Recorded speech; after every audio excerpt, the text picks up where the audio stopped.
Muy buenas.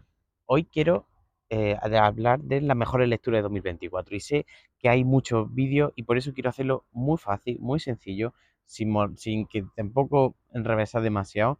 Voy a hablar de mis 10 mejores libros de 2024, los 10 que en la tier list, donde hablé de todas las lecturas, os lo dejo ahí enlazado para que podáis verlo bien, solamente de los 10 mejores libros, ordenándolos del 10 al 1.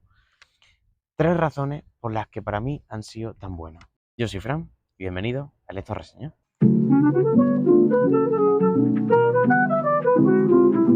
Número 10. El viaje del anillo, de Eduardo Segura, donde Eduardo Segura hace un análisis desde el punto de vista narratológico de El Señor de los Anillos. ¿Pero por qué me ha gustado? Porque te enseña a leer diferente, porque te da más herramientas con las que poder disfrutar la literatura, no solo El Señor de los Anillos, sino también otros libros. Porque consigue llevarte más allá de la literatura. Está la historia en sí y está de lo que esa historia habla. Y este libro te ayuda a disfrutar esas cosas también. Y porque combina todo el conocimiento que tiene Eduardo Segura como doctor en literatura y en filología inglesa, perdón si no lo he dicho bien, con la ilusión que le produce esto, hablar de la obra de Tolkien y hablar de estos temas. Os recomiendo cualquier vídeo que hay en YouTube de conferencias de Eduardo Segura. Número 9. Canto yo y la montaña baila, de Irene Solá. Una de novedad relativamente reciente para lo que solemos leer en este canal, ¿no? Y que me gustó especialmente porque por la novedad de plantear algo diferente, plantear algo que no sé, yo no lo había visto escrito hasta ahora. Un estilo, una visión, una forma que es ese especie de, no diría yo que realismo mágico, pero una mezcla de costumbrismo con visiones diferentes. También por la poesía que plantea desde su multiperspectiva, al crear distintos narradores distintos enfoques, hemos dicho, ¿no? El enfoque del ciervo, del tiempo, de la montaña, de los seres humanos, de abuelos, hijos, nietos, ¿no?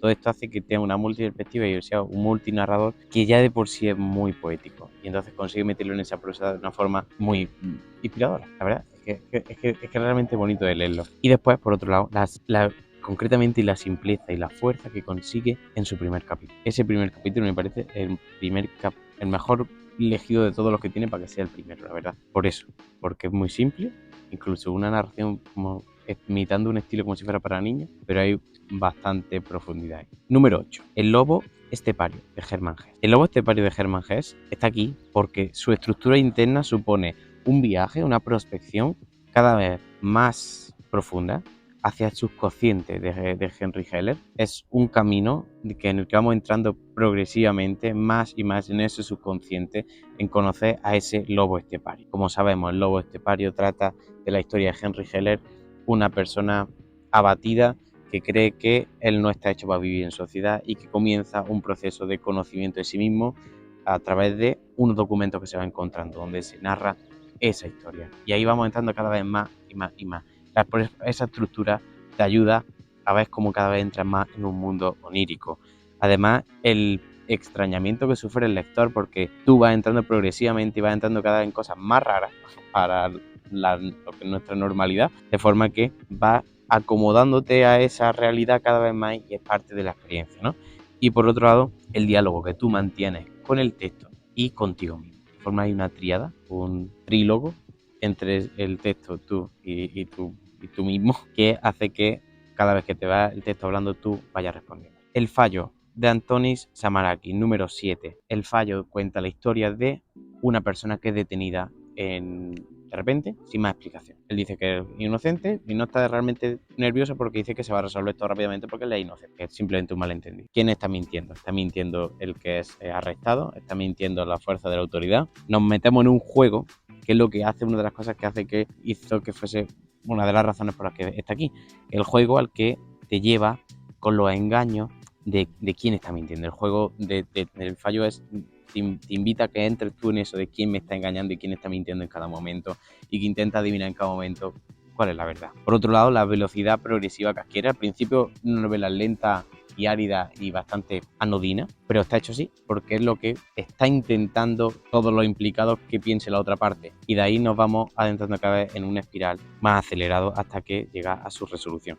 Y por último, tenemos la voz y el mensaje de esperanza que significa el fallo frente a lo que está mal, frente a las autoridades opresivas, frente a lo que parece que no puede cambiarse, pero sin embargo siempre hay un resquicio que la impredecibilidad humana, no sé si esto está dando en el micrófono, obviamente, la impredecibilidad humana hace que siempre haya un resquicio para la esperanza y para que las cosas puedan cambiar. Me voy al número 6. Pedro Páramo, de Juan Rulfo. Pedro Páramo, ¿por qué está aquí? Porque es la puerta de entrada ideal para mí al realismo mágico. Me parece que tiene una extensión que es muy breve y te entra en las nociones del realismo mágico, de esta naturalidad con la que personas perciben cosas que no son naturales, o que son sobrenaturales, son mágicas o lo que sea, porque me parece que es una buena forma de hacerlo.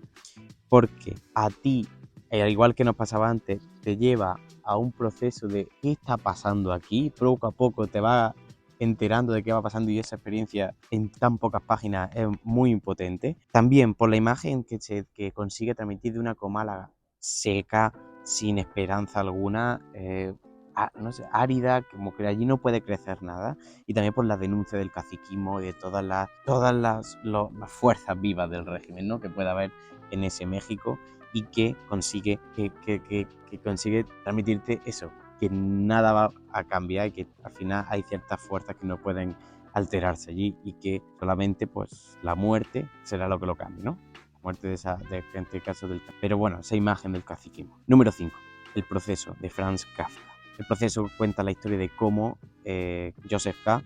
se encuentra y de repente inmerso en un proceso judicial, no sabe por qué, no sabe contra quién se está defendiendo ni contra qué, pero se convierte en un proceso judicial que le va absorbiendo cada vez más aspectos de su vida. Es esa maquinaria de la burocracia absoluta que te domina o que subyuga al individuo y que no es capaz de sobrepasarla, ¿no? Ni sobrevivir. Pues esa es una de las razones por las que está aquí, por las que me gustó Dante, porque la angustia que en primer lugar Franz Kafka consigue transmitir con la narración, de que no sabes muy bien de qué está pasando, dónde está, ni si tiene sentido o no, pero que todo eso te genera una angustia de que no puedo salir de aquí. Las infinitas posibilidades que permite esa lectura, porque puede interpretarse de muchas formas, concretamente una por cada lector, y eso hace que sea todavía más inspirador y que todavía aumente más las opciones que esta persona tiene, que esta obra tiene de transmitirse a distintas partes. Y después, porque es el presagio del horror que la burocratización absoluta iba a suponer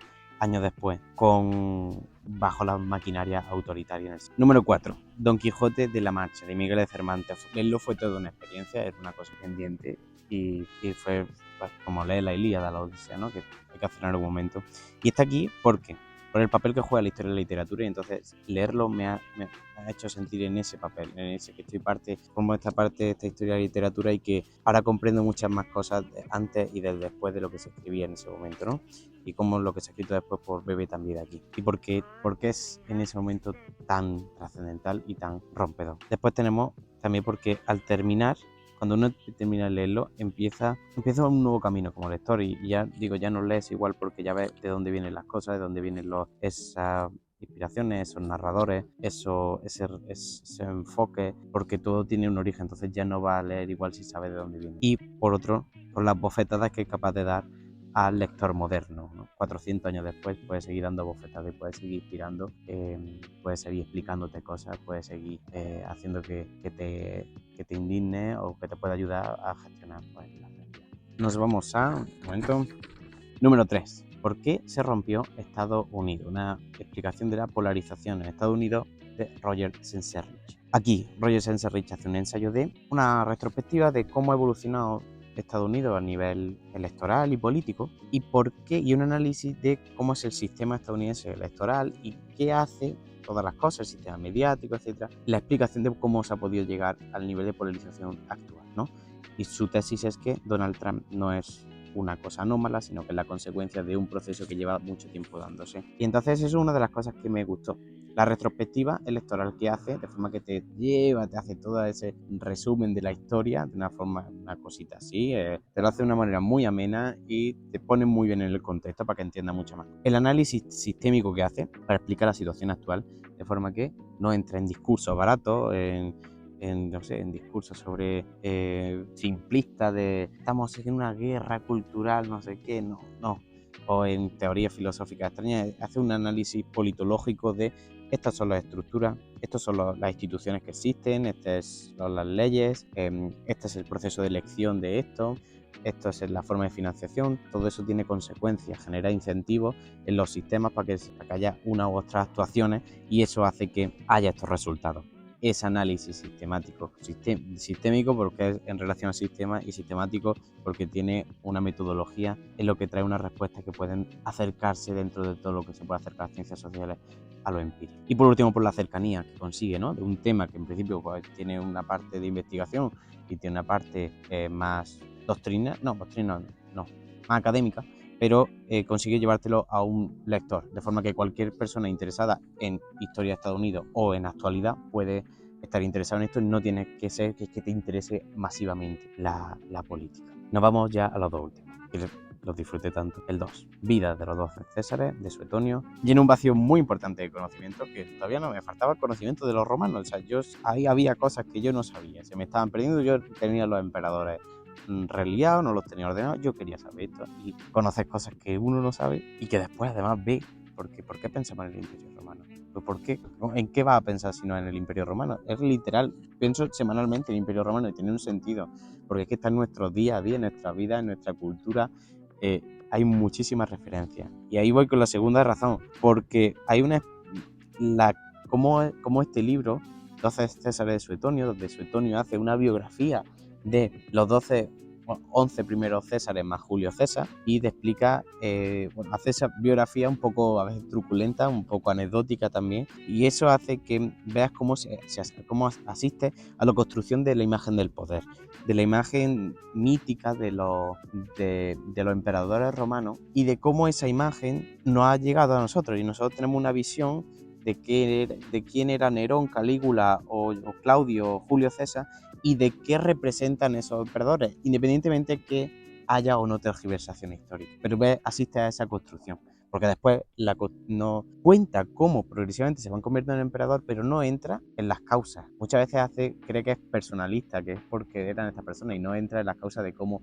iba acumulando cada vez más poderes o las competencias que tenían otras instituciones en la República Romana, van entrando dentro, en dónde estaba la Guardia Pretoriana, si estaba dentro o fuera de la ciudad, cosas de estas que influyen en cómo el poder va acumulándose en esos emperadores, y esto sí que lo puedes ver. Y además, en la experiencia de interacción continua, de búsqueda de información complementaria, de contraste de las afirmaciones que hace, de qué es histórico y qué no, cuánto tiene de importancia que el emperador fuese de esta manera o cuánto tiene importancia lo que, por ejemplo, digo de que no hubiera ejército dentro de la ciudad, sino que estuviese fuera, cosas así para controlar el Senado. Todas estas cosas, esa búsqueda, esa interacción continua es lo que ha hecho tan interesante leerlo y que fuera aprendiendo cada vez más y que todo leerlo no fuese simplemente pues lo leo y termino y ya está, sino estoy adentrándome en un tema que no conocía tanto y que me apetecía mucho. Y finalmente, el número 1, o sea, ya me imagino que lo intuiréis, hay aquí desde hace esos 100 que siempre están ahí. Mi libro favorito de este año ha sido mi relectura del Señor de los Anillos, obviamente, de John Ronald Reuel Tolkien. ¿Por qué? 3 razones rápidas. Por el redescubrimiento por los descubrimientos de las relecturas, ¿no? Porque es lo que se descubre cuando estás volviendo a leer algo que ya habías leído, que ya estás con las ideas principales, pero ahora ya que vas entrando en frase y vas viendo cosas que no viste en su momento la relectura. Y entonces ves la grandeza de una obra que simplemente, pues que tú no llegas como lector al principio y que para llegar tienes que ir. Vale. Por eso, por las implicaciones filosóficas, vitales, existenciales, sociales, político-económicas, musicológicas, botánicas, lingüística, filológica, por supuesto, que tiene cada palabra de esa obra, de forma que es una obra tan grande que abarca tantísimo conocimiento, que requiere distintas disciplinas para poder sacarle todo lo que ahí está recogido. Y no es una forma exagerada de hablar. Os recomiendo el podcast de la Sociedad Tolkien Española si queréis ver todos los enfoques que se le puede dar a la obra de Tolkien. Y después, último lugar, el diseño de toda esa mitología que crea, toda una obra, que todo encaje perfectamente, todo eso con el objetivo, aparte de hablas de una mitología y hablas de una historia para conseguir que vuelvas a asombrarte, por lo que conseguí en el lector, que volvamos a recuperar la capacidad de asombrarnos. Quizá ahora tenga más sentido que nunca, ¿no? Por el estímulo continuo que tenemos y sin embargo la insensibilización en la que estamos, pero conseguí asombrarte de nuevo con la belleza de este mundo. Momentos de silencio, momentos de volver a disfrutar de cosas que quizás hemos perdido o quizás nunca lo tuvimos o yo nunca lo tuve, colores, paisajes, compañía, ¿no? Quizás todo esto pues volver a asombrarte con eso. Y ya está. Son las 10 mejores lecturas de este año. No tengo ni idea cómo se va a escuchar esta calle, no lo he hecho nunca, pero es súper cómodo tener esto. Espero que lo hayáis disfrutado. Yo he disfrutado mucho este año leyendo, he leído bastante, menos que otros años, más que otros, pero ha sido muy interesante leer y hacer esto y seguir avanzando en el canal, tener más tiempo para hacerlo. Que espero que tengáis buen año, que yo seguiré por aquí y cualquier cosa que pueda aportaros leyendo y comentando estas cosas, pues siempre es un placer, sobre todo cuando dejáis los comentarios. Dale a like, suscríbete y todas esas cosas y que espero que tengáis una buena entrada de año, unos felices reyes y un feliz 2020.